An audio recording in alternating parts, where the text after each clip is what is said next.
Okay, good afternoon, everybody. Welcome to this very short presentation and also a demonstration of AFC, so Automated Frequency Coordination. I think you've heard quite a bit about that already today. Let me just explain what AFC is about. Okay, so well, you heard that AFC is a very important, I would say, tool or mechanism to protect incumbent fixed links operating a 6 gigahertz band from interference from standard power, in particular outdoor RLAN. So that's an excellent means also to enable outdoor operation of standard power RLAN. Now, how does AFC work? So we have this nice graph here. It's all, let's say, based on a smart database, I would say. And in that database, you have the collection of all fixed links in an area, in a country, for instance, with all the parameters. So the location, the orientation of the links, the height of the antenna, all the antenna parameters, etc. So gain, power, etc., etc. You also have all the terrain data for that country, let's say. And now, if you want to operate a standard power RLAN access point outdoors, for instance, let's take this example. What you have, this RLAN access point has to report its position to that database. Then a calculation is made of a protection contour of the fixed link. So all of the fixed links in an area are, let's say, analyzed, and the protection contours are calculated, and you have that example over there where you have a receiver and a transmitter, and the outside is actually the protection contour, which means inside that contour, or as you see in the example, if you just touch the contour with your access point position, then operation of that access point will be disallowed in the band that is used by the fixed link. So on the top right, if you're outside the protection contour, which means, okay, there is no risk of interference to the fixed link, then you get authorization to operate this access point. So you have here the band plan of the 1200 megahertz that are available, and then as you see with the red cross indicates which band is used by the fixed link, and the operation of RLAN in this band is not allowed. Now we have a nice little demonstration to actually show how this whole system works, and let me just go to that very quickly. And this is now, okay, interesting. It's on its head on my screen here, which makes it a bit complicated. Interesting, sorry. Typical demo effect. Maybe I should turn it around. And it's gone. Okay, hold on, I'll try again. Okay, still looks good. Okay, so now this is an application which was developed by HP Aruba. This is actually using real data. I mean, there's a real database behind that was developed by our partners from Federated Wireless.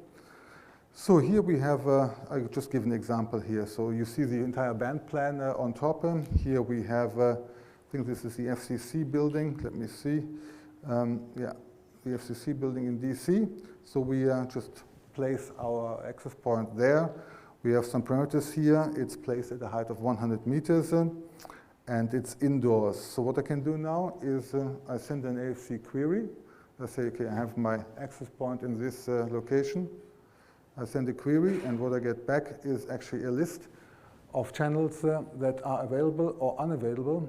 And in reality now, what you get is not just a simple yes and no information, but what you get is the power levels that you are allowed to use. So if you see here, top row is actually the PSD, but below that are the different channel widths and the channels and the maximum power that you are allowed. So for instance, if you look at around 6,200 megahertz, you are allowed 30 dBm 420 megahertz channels. If you look at 6,700 megahertz, then you see that you're allowed, for instance, 28 dBm in an 80 megahertz channel. And there, in the US, there are some bands completely blocked out. You see that here on Uni 6 and Uni 8, there is no signal allowed at all. Now this was for indoor. If I just go to outdoor, well, what would you expect? I think that fewer channels would be available, or there would be more restrictions. So let's try. And indeed, you see here that if you're outdoor and that at that height, a lot fewer channels are available, and also the restrictions on the transmit power are much stricter. So this is one example. I also would like to give you another example, but let's go to a different location then. So this is the map, let's say, of system for the entire United States.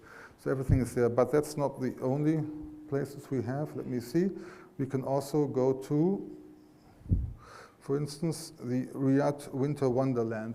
I think most of you have heard that not so long ago there was a demonstration, I think the first live AFC demonstration ever by HPE and Federated Wireless together with the CATC, the US regulator of Saudi Arabia, in which the system was demonstrated. CATC provided the fixed link data for a part of Riyadh, and we demonstrated the functioning of